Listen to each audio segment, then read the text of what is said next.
आप सभी? उम्मीद करते हैं आप सभी बहुत मस्त होंगे। तो उम्मीद करते हैं आप सभी लोग पिछली क्लास बेहतरीन तरीके से देख लिए होंगे, समझ पाए होंगे। तो मैंने आप सभी को सॉलिड स्टेट स्टार्ट किया है, जिसमें से आपके 2 लेक्चर मैंने कंप्लीट कर दिए हैं। आज आपका है जो वो तीसरा लेक्चर है। देखिए लेक्चर तो मैंने किया है, लेकिन वो लेक्चर आपके लिए बहुत छोटी है, ठीक है। क्या कि 5 से 10 मिनट आपको समय देना है और उतने में ही आपका क्या होगा, एक लेक्चर खत्म हो जाएगा। बहुत छोटी छोटी टॉपिक हैं और उन टॉपिक को आप आसानी से कवर कर सकते हैं।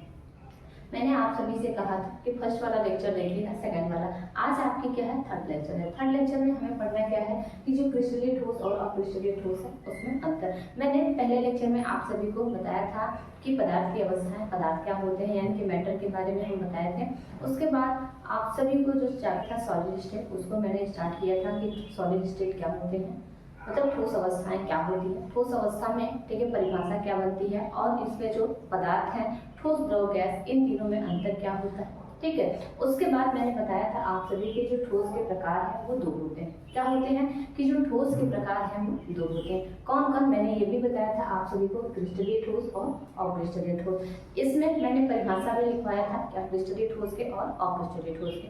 तो क्रिस्टलीय ठोस की परिभाषा मैंने यही दिया था कि क्या जो अणु होंगे वो निश्चित क्रम में होंगे, वो आपके क्रिस्टलीय ठोस होंगे। जो अणु होंगे अनिश्चित क्रम में होंगे, यानी कि अनिश्चित क्रम में क्या होंगे, व्यवस्थित होंगे, वो आपके कौन से होंगे, अक्रिस्टलीय ठोस होंगे। तो इतनी बातें मैंने आप सभी को बताया था। बताइएगा क्या आप सभी को क्लियर है?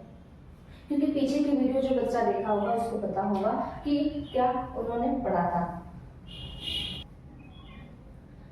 क्रिस्टलीय ठोस में, ठीक है। तो क्रिस्टलीय ठोस और इन दोनों में अंतर की बात करें हम, तो पहला अंतर ये जो होता है, सबसे पहले तो यही कह सकते हैं इसको जो कहा जाता है, ठीक है, ये आपका रवादार ठोस होता है और इसको हम क्या कहते हैं, बेरवादार ठोस। यानी कि आप सभी से क्रिस्टलीय और अक्रिस्टलीय नाम न देके क्या भी दे सकता है, तो रवादार और बेरवादार। तो सबसे पहली बात आप अंतर ये लिखिएगा, पहली बात कि क्रिस्टलीय ठोस को रवादार ठोस भी कहते हैं। क्या कहते हैं, तो रवादार ठोस भी कहते हैं, ठीक है।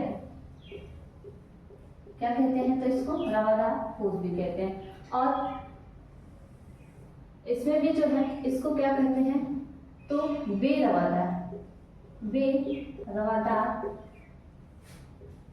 ठोस भी कहते हैं, ठीक है। इसको भी क्या कहते हैं, तो बेरवादार ठोस कहते हैं। उसके बाद दूसरा अंतर की बात करें हम, तो कह सकते हैं क्या कि वे ठोस जिनके अवयव कण क्या होते हैं, जिनके अवयव कण एक निश्चित क्रम में होते हैं, उन्हें हम क्या कहते हैं, तो क्रिस्टलीय ठोस यानी कि क्रिस्टलाइन सॉलिड होता है। और वे ठोस जिनके अवयव कण क्या होते हैं, निश्चित क्रम में नहीं व्यवस्थित होते हैं, वो आपके क्या होते हैं, तो अक्रिस्टलीय ठोस होते हैं। तो ये आपका क्या दूसरा अंतर है। और ये आपसे पूछे जाते हैं, अंतर आप सभी से हर बार पूछे गए हैं और इस बार भी पूछे जाएंगे, ठीक है। लिखिएगा, वह ठोस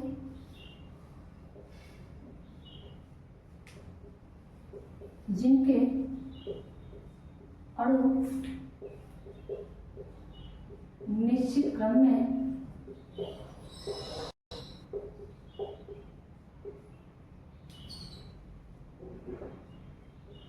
व्यवस्थित होते हैं,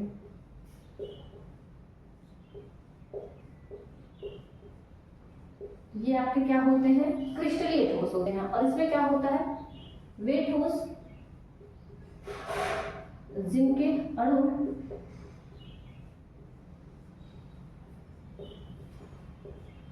निश्चित क्रम में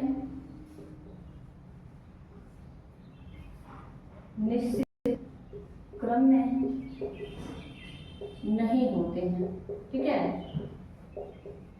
एक में रेगुलर होते हैं,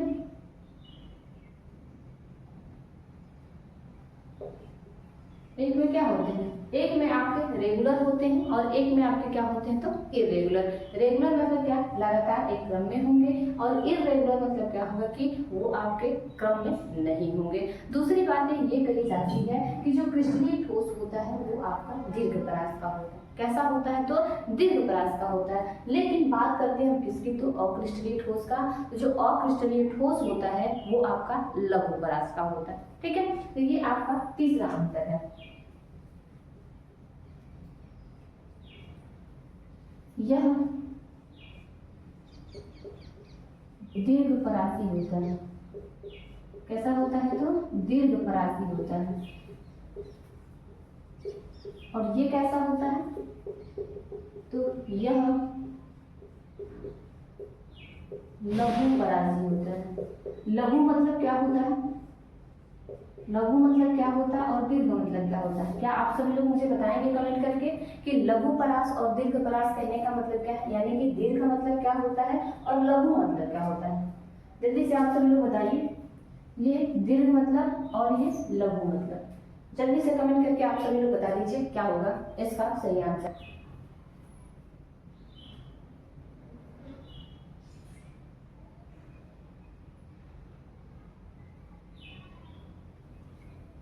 ठीक है, क्या होता है तो दीर्घ मतलब बड़ा, ठीक है, और लघु मतलब क्या होता है तो छोटा। कैसा तो ये छोटा, ठीक है।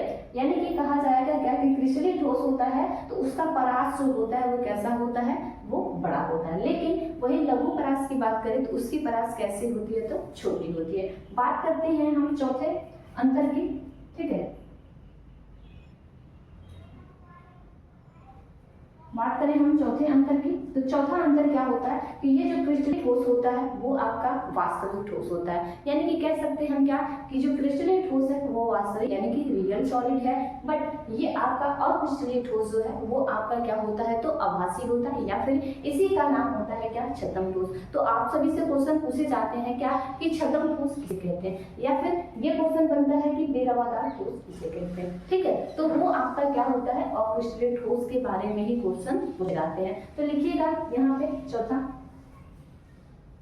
यह वास्तविक ठोस होते हैं, यह वास्तविक ठोस होते हैं।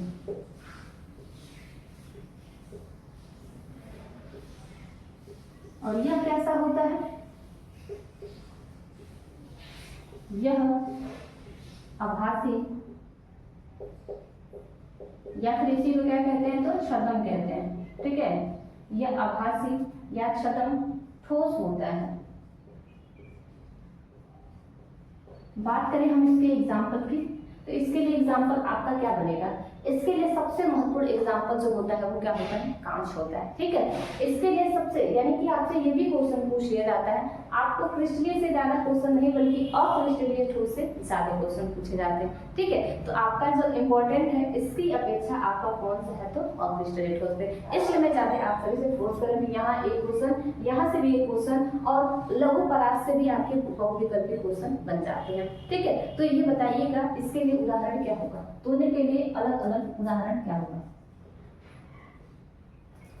दोनों के लिए अलग अलग उदाहरण क्या होगा। इससे तो जो आपका होता है वो कांच तो एकदम प्रॉपर होता है, ठीक है, कांच एकदम प्रॉपर तरीके से होता है। लेकिन बात करते हैं हम किसकी तो क्रिस्टलीय ठोस की, तो क्रिस्टलीय ठोस में आपका उदाहरण क्या क्या हो जाएगा बताइएगा सभी लोग।